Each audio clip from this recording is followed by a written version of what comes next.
Bueno, en este caso voy a hablar sobre el ciclo biológico de los coccidios intestinales y su aplicación clínica. Para esto tomé este artículo, que como podemos ver es de la revista de la Facultad de Medicina en México. Aquí podemos ver el ISSN por aquí. Entonces, bueno, ah, los autores principales podemos ver que es Paola García Dávila y Norma Rivera Fernández.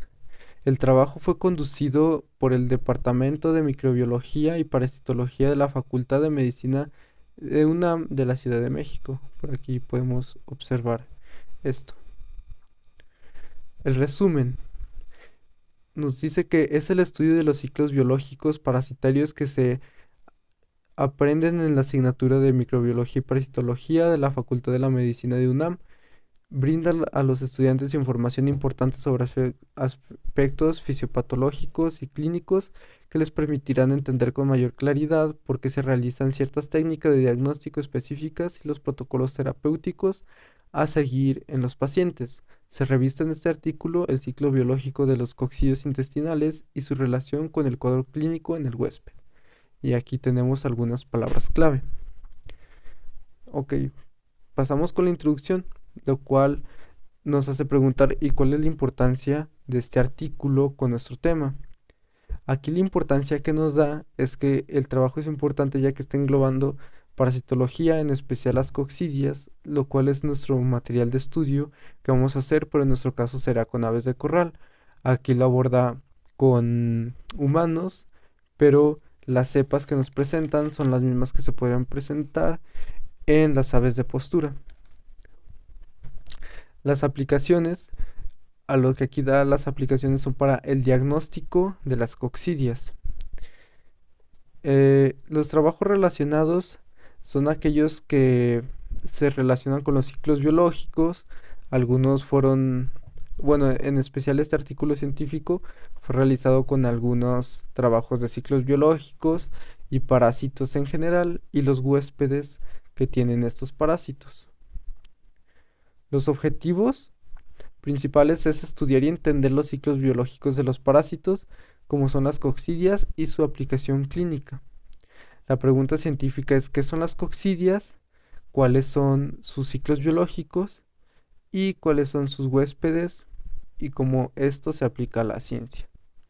La hipótesis que nos plantea, por acá la podemos ver en los antecedentes, que es un poquito implícita, pero la deducí es que las coccidias son protozoarios que se caracterizan por presentar un complejo apical en el que se localizan diferentes organelos que le permiten invadir y replicarse en la célula huésped.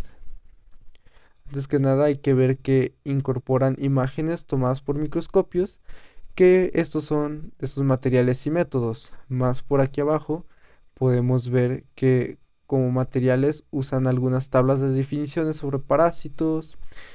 Por aquí podemos ver cómo actúa un parásito, como son las coccidias en el cuerpo humano.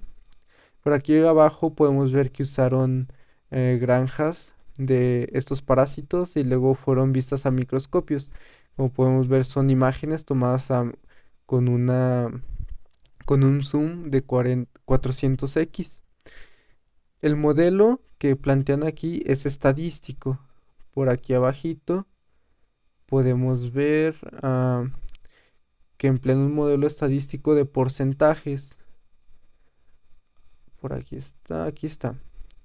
Sobre las prevalencias de sobre las prevalencias de las distintas cepas de parásitos, en especial las coccidias. Las variables son dependientes, ya que las coccidias suelen ser endémicas. Entonces aquí podemos ver, por aquí, donde dice los ciclosporiosis, se presenta en las prevalencias que van del 10.3 a 86%. Entonces aquí podemos ver de dónde son principalmente endémicas. Nos señala que es México, Guatemala, Colombia y Perú. Son variables dependientes porque al ser endémicas, por lo general, por ejemplo, en el párrafo de arriba podemos ver otro tipo de parásito, otro tipo de cepa pero que en esta ocupa en países más industrializados. Entonces las variables van dependiendo de cómo, de cómo es el país. Bueno, los países, por ejemplo, son las características, son las constantes, más bien dicho, que por ejemplo en países industriales se presente una cepa y en países, digamos, más aquí de Latinoamérica como México, Guatemala, Colombia, Perú, Brasil, pero también hace hincapié en que se presente en Indonesia. Así que puede ser que la variable sea en países de América Latina, aunque también nos indica que se pueden presentar algunas cepas en Indonesia. Los resultados y la discusión. Aquí en este caso el equipo demuestra un buen trabajo, independientemente de que los respaldos de fotos son tomadas por profesionales para complementar el trabajo. Esto lo podemos ver aquí más abajo aquí en el artículo, como en esta, que son oquistes de ciclospora teñidos con quinjun vistos a un objetivo de 40x, las cuales son imágenes obtenidas por el doctor Manuel Gutiérrez Quirós del Departamento de Microbiología y Parasitología de la UNAM, de la Facultad de Medicina. Entonces, como pueden ver, esa, esta de aquí fue tomada por él. Aquí podemos ver otro en sus métodos que también ellos usaron, ellos mismos investigaron por su propia cuenta. Aquí nos hace hincapié que fue otorgada por los autores, ellos mismos los checaron. Entonces nos está demostrando que ellos mismos sacaron sus propia investigación y ya la llevaron a cabo.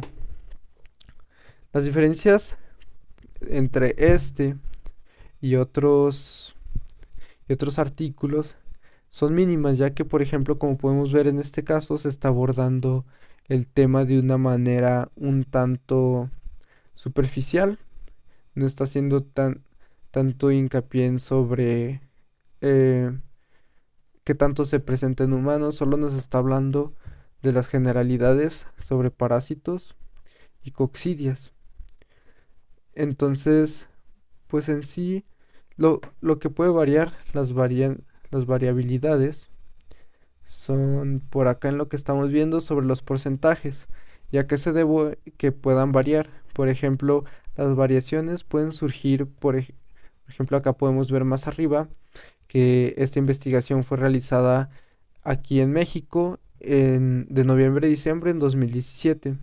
Entonces, para esas fechas se sacan estos porcentajes que se pueden ver aquí sobre la prevalencia de este caso de criptosporidiasis del 0,1 al 27,1% con una media de 4,9%. Por ejemplo, ¿cómo puede variar? Tal vez en que en otra investigación que se realizó años atrás o años después, obviamente al realizarla les pueden dar porcentajes distintos, entonces eso va variando más independientemente de la fecha en que se realizó, ya que pueden bajar o subir los casos de parásitos. En este caso, como pueden ver, es en humanos y en qué países se presentan. Puede que el país haya tomado medidas y si se realiza una investigación ahorita sobre parasitología en humanos, puedan dar datos más bajos. Y en sí la pregunta planteada sí se contesta sobre qué son los parásitos. Y además por acá, entrando a la conclusión, nos damos cuenta. Hay que leer la conclusión para entender lo que dicen y ya luego vamos explicando. La conclusión, durante el ciclo biológico de los coccidios intestinales se llevan a cabo procesos de adhesión, invasión y replicación que desencadenan el cuadro clínico en los huéspedes. Al entender estos procesos se comprenderá por qué se solicitan técnicas específicas de diagnóstico para la coccidiosis intestinales, así como la diferencia del tratamiento en pacientes inmunocomprometidos e inmunocompetentes. Entonces, pues sí se resuelve la hipótesis y la pregunta del problema, el cual fue motivado al trabajo. Así que también en las conclusiones podemos ver que el trabajo es acertado, por decirlo así, ya que las evidencias son avaladas por este caso imágenes que comprueban las conclusiones. Podemos ver y aquí se estuvieron viendo las imágenes y la hipótesis nos está respondiendo que sí se, que sí se llegó a la conclusión sobre qué son los coccidios intestinales y que se estaría aplicando a esta información para dar para dar un diagnóstico y que se realice un diagnóstico específico, ya que como saben, las distintas cepas de coccidia se pueden, ah, digamos que viven o se, el huésped es en distintos lugares del intestino, ya pueden ser del intestino en sí del aparato digestivo, se pueden colocar en diferentes partes del aparato digestivo. Entonces las perspectivas pueden ser las aplicaciones clínicas. Ah, sí, pues en sí las perspectivas que nos da el, este artículo científico no solamente ya es sobre los humanos y sobre cómo ser diagnosticados, sino que ya nos abre una perspectiva hacia el camino de la veterinaria, debido a que con esta ayuda que nos están dando podemos ver que también se puede diagnosticar de una forma más certera ah, el tipo de cepa, dependiendo de dónde está instalada, por así decirlo, la coccidia. También nos puede ayudar en eso, en saber qué tipo de cepa es y así ayudarnos con nuestras conclusiones, así ayudarnos a nuestra investigación. Así que nos abre un panorama sobre las perspectivas hacia enfocándonos más hacia veterinario. Como último podemos ver que las citas, las referencias que nos dan aquí sobre lo de donde se basaron también para hacer su artículo científico, van sobre parasitología médica, sobre una página electrónica del Departamento de Microbiología y Parasitología de la UNAM. También podemos ver sobre una más abajo sobre parásitos en Colombia y otras dos que deduzco son de Estados Unidos, están en inglés. Entonces se podría decir que sus referencias, ya al checarlas, pues igual muchas son de buscadores académicos como ese cielo. Entonces, pues son buenas referencias, es un artículo bien estructurado. El único problema que le vi, por ejemplo, aquí es que sí presenta ISSN, pero el DOI no lo presenta. También ya para acabar, acá abajo viene el, el autor de correspondencia, que en este caso es Norma Rivera Fernández, con un correo que dice normali@unam.mx. Entonces en sí sí está reuniendo muchas características para clasificar como un buen artículo. También el título, como podemos ver, sí llama a seguir leyendo sobre el ciclo biológico de los coccidios intestinales y su aplicación clínica. Entonces, esto sería todo de mi parte sobre coccidias y del artículo aplicando el método Kensho.